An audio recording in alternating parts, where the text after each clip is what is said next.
When it comes to the Israeli-Palestinian conflict, there is often so much debate and discussion about who started it and who's to blame. Frankly, this whole endeavor is an unhelpful attempt to fit this conflict into a simple binary where there is one hero and one victim.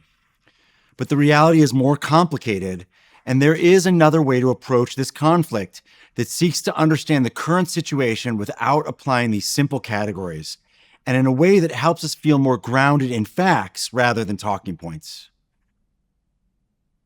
People who aren't paying deep attention to everything going on in the Middle East will often talk about the Palestinian-Israeli conflict as if this has been going on for thousands of years. You hear it all the time, almost as a kind of refrain. But not only is this not true, it also makes it seem like this is an almost mythically unsolvable conflict.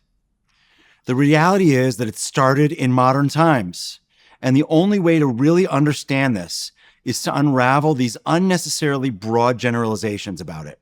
As we talked about earlier, the Ottoman Turks were in control of this small strip of land. While there were a mix of different peoples living there, Muslim Arabs were the majority and Jews were a small minority. In the 1880s, as modern political Zionism was taking hold in Europe, Jews started to buy land and acquire permits allowing them to move to the District of Palestine. At this point in time, though, there was very little violence between Arabs and the new Jewish immigrants. Of course, there was some petty crime and all of the normal kinds of incidents you have when people live together. But there was not a sense that there was a conflict now between two people who both had aspirations for owning the land. On the contrary, there's actually a good amount of evidence that there was economic and agricultural cooperation in the harsh conditions of Palestine in the late 1800s and early 1900s. As time went on, the local Arab community developed a stronger sense of national identity, and aspirations for autonomy began to grow.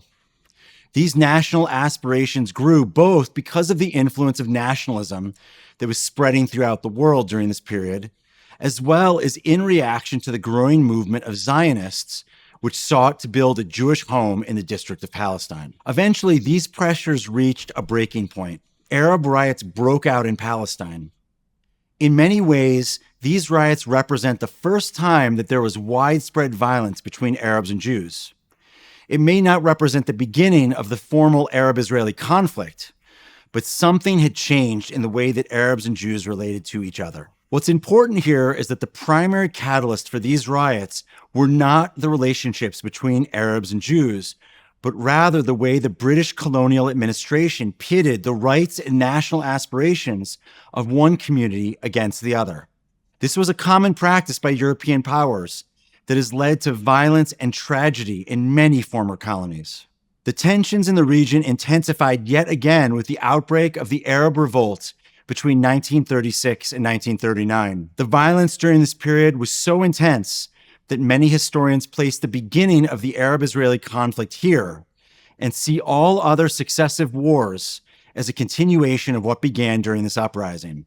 Again, the reason that I'm pointing all of this out is to just try to break down the simple caricatures that there's some kind of cosmic battle between good and evil, or some religious struggle that can only be solved in the end of days. This is a conflict that was manufactured by human actors with a mix of agendas and interests.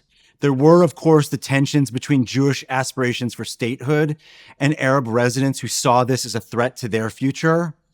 There were outside powers that saw this region as a way of advancing their own national interests. But if we want to be grounded in the history of this conflict, and we want to set the stage for a more productive discourse about it in North America, it's important to see all of this nuance and complexity. As the violence grew and as Arab and Palestinian national identity grew, groups emerged that claimed leadership over the Palestinian people.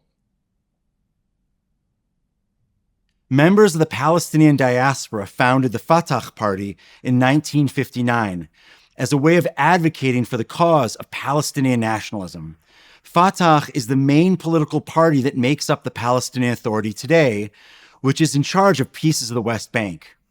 This is the same political party that is currently run by Mahmoud Abbas. Fatah is a reverse and inverted acronym for Palestinian National Liberation Movement. The acronym actually means conquering or victory in Arabic. In the years after Israel's War of Independence, The Kingdom of Jordan claimed to represent the emerging Palestinian people and their emerging cause. The goal of Fatah was to challenge Israel's existence and to replace the Jewish state with an Arab state called Palestine. This was not just a political party, though. It also had an armed military movement that began to execute cross-border raids from Jordan into Israel, attacking various Jewish settlements in Israel and military installations as well.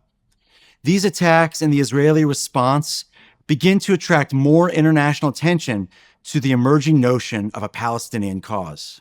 Around the rest of the Arab world, there is also an increased sense of pan-Arab nationalism that is emerging at this time. In 1964, at the Arab Summit that was convened in Egypt, the Palestinian Liberation Organization, or PLO, was formed. The founding charter of the PLO is a fascinating document, and it adds nuance and context to some of the talking points that often permeate this conflict.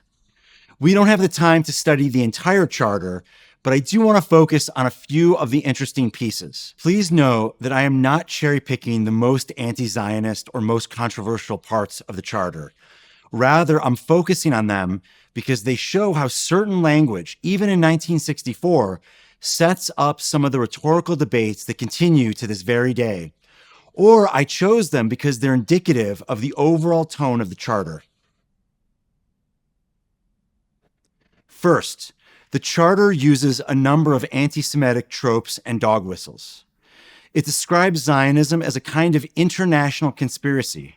Anytime you start to hear Jews and conspiracy theory, you know you're talking something anti-Semitic.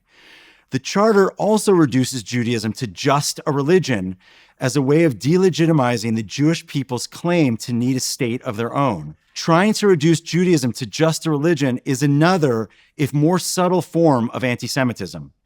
Judaism actually predates religions where these things can be separated. It has always been a mix of religion, peoplehood, ethnicity, and other things. In fact, all religions that predate Christianity are always tied to a certain ethnicity. Christianity and then Islam are really the first universal religions in the world.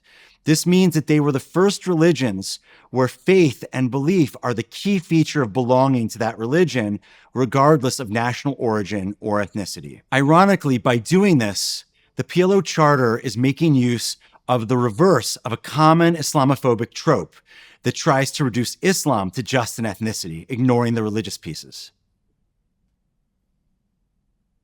Second, the Charter claims that both the UN Partition Plan and the Balfour Declaration are illegal, false, and fraudulent. It's interesting that the Charter goes to say that these things are true regardless of any time that has passed. This is a way of saying that we cannot use the fact that now the state of Israel exists, and it doesn't matter how long that state has existed, as any kind of proof that there is now some legitimate claim to the land on the part of the Jews. Third, the document uses some language that was often used both by Nazi Germany and the Soviet Union in their anti-Western rhetoric. The PLO called Zionism imperialist, expansionist, and racist. This exact rhetoric is still being used by anti-Israel activists today on campus and in cities around the world, and most of those folks probably don't realize that it originated in Nazi Germany and in the Soviet Union. Fourth, there is a fascinating clause that says that the PLO doesn't claim to exercise any authority over the West Bank, Gaza, or over the Kingdom of Jordan. This is almost like getting an inside window into internal Arab politics of the time. You can see the PLO being careful not to step on the toes of Egypt or Jordan, the countries that controlled those territories. It also helps remind us that when the PLO talks about liberating Palestine, they are not talking about the West Bank and Gaza. Rather, they are talking about the elimination of the internationally recognized state of Israel itself. By 1969, Yasser Arafat became chairman of the PLO and remained its leader until 2004 when Arafat died. Part of what Arafat did with the PLO is to endorse a program of terrorism within Israel and abroad. Often committed under the cover of PLO offshoots rather than the PLO itself, There were a number of infamous hijackings of international flights that included civilians from Israel and from other parts of the world. These hijacks accomplished the goal of creating international awareness for the Palestinian cause, but it also backfired because it led many in the international community to see the PLO as a terrorist organization and a threat to civilians in countries all around the world. The PLO was housed in Jordan up until the early 1970s, but it was seen as a destabilizing and threatening force both to the country and to King Hussein. Each time the PLO crossed the border with Israel and attacked, Israel responded in kind. Moreover, King Hussein was worried that the Palestinians living in Jordan would be more connected to the Palestinian cause than living as loyal citizens of Jordan.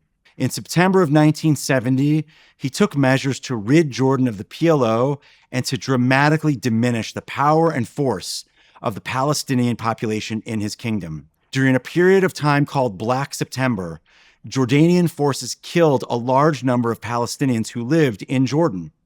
Some estimates put that number between 2,000 and 3,400 killed, while Yasser Arafat claimed the number was close to 25,000. It's interesting to see that debates about the number of Palestinians being killed was already a feature of this conflict all the way back in the 1970s, and it was even present when the violence against the Palestinians was being committed by another Arab nation.